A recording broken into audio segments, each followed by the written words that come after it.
all of us who are in Christ, let's live our lives this year in the overflow of faith in him.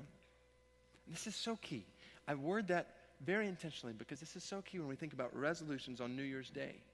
If we are not careful, resolutions, the best resolutions, if we're not careful in the way we approach them, they can only drive us into deeper dependence on ourselves. What we are going to try to do harder this year, how we are going to change ourselves.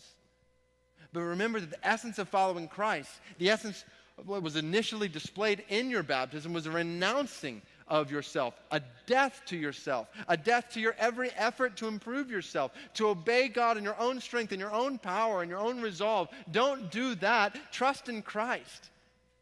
Trust in Christ more this year and ask him to do these things in you, whether it is in your marriage or in your relationships with others or in your time in the Word. Ask him to produce faith in you to bring that kind of fruit about.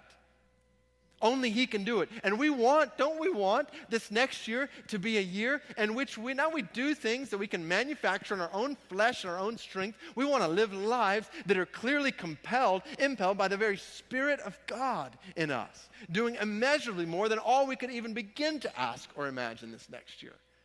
We want him to do things in and through us that we could never do on our own. This is not a self-improvement, self-help seminar at the beginning of 2012. That would miss the entire point of Christianity.